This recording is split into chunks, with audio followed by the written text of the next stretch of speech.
Okay, here's some generic, just some different little 250 mini quads that you can get. These aren't like your store-bought ready-to-flies, but they're close. This is one I built myself. Built it 3 different times, changing props, etc. Mostly changing the flight controller. Started with the Copter Control 3D, then went to the CC3D Revolution, and finally got a decent one. This is the Tau Labs Brain OSD controller. And there goes my camera tripod. Had my iPhone on it. So. And what you just saw there was altitude hold, which is, I think, would be great for racing because you don't have to worry so much about throttle control. You just tell it, hey, stay 2 feet off the ground, and I'm going to run around. And this guy does have all the bells and whistles, GPS, compass. None of these are sped up. The video is a little longer because of that, but I wanted you to see the actual feel of how these really perform when flown by someone who's, not one of these crack pilots you see on YouTube showing off the guys that are paid to show you what the birds do. I'm showing you what's likely to happen if you get one. Hopefully you won't destroy them as much as I do. Anyway, this guy will pick them up and put them down. I don't know what happened here. Got kind of crazy. And I probably should have just let go of the controls and let it right itself. Anyway, no damage. That's the nice thing about the little light 250s.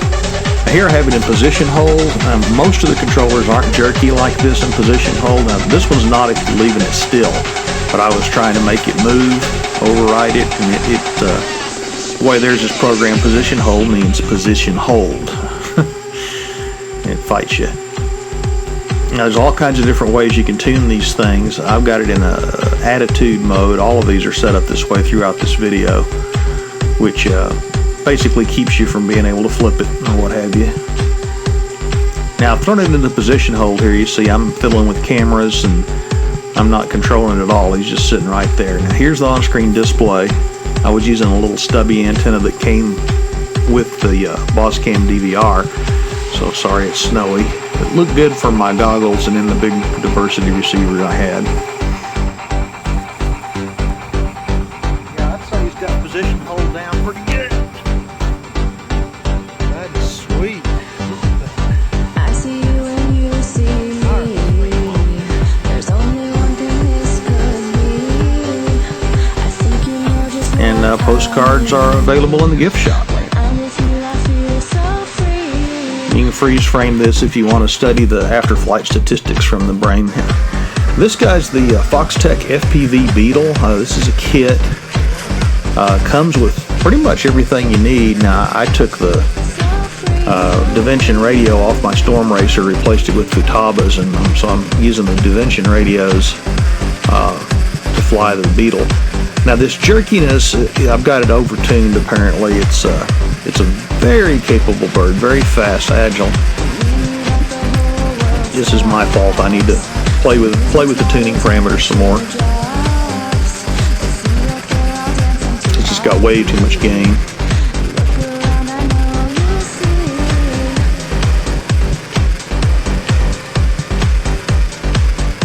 All the yawing around is me trying to fight the wind. It will hold rotation on its own. Gotta try those goalposts again. Just can't resist them.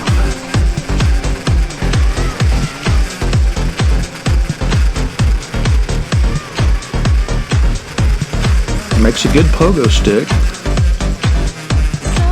The landing gear test is what I'm doing here. Yeah, that's it. Wonder how many times you can do that before it knocks something loose.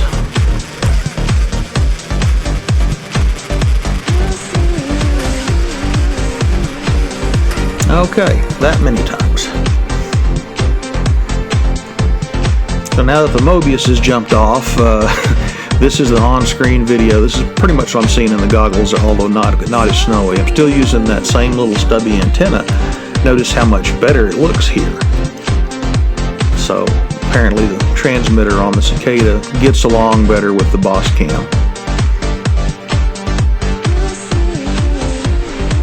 I finally figured out how low the ground was.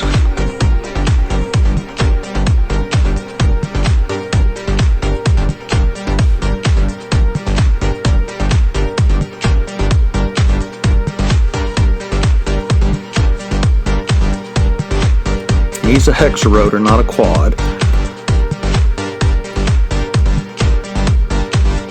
Probably part of the increased agility.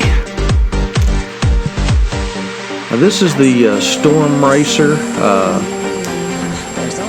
It's a ready-to-fly kit. Comes with transmitters and everything. I actually upgraded quite a few things. Downgraded the propellers. I put a GPS on it. Futaba radios, and this gadget called the Breeze OSD that will monitor your battery voltage and show you some of the GPS data. Now, as you can see, even though this is a little 200 milliwatt transmitter for the video, apparently power ain't everything, because this is beautiful. Much better rig than either of the other two birds, as you can see. Now he's pretty stable, and now we're getting data because I got GPS lock, so he can show you heading, altitude, and things like that right through the goalposts. He's easier to fly than the Cicada, but he can probably be competitive as far as agility, and they've already got it tuned for the frame.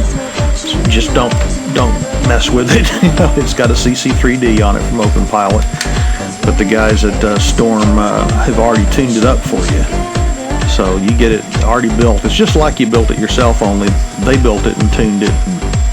So it's kind of the best of both worlds. You get a hobby drone you can modify, but you also get the performance you get from going to Best Buy and getting one that's ready to go.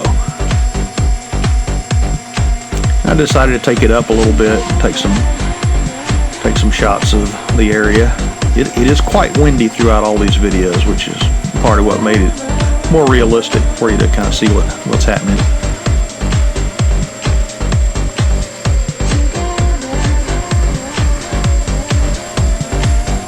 I started to draw some spectators, and I did not have somebody there shooing people away or warning me, so as soon as I picked them up, I went, okay, I need to get it on the ground. These little park flyers are pretty harmless, but still don't want to startle anybody.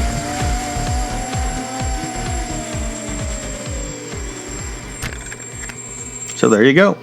That's what a couple of them look like. First person view flying mini quads.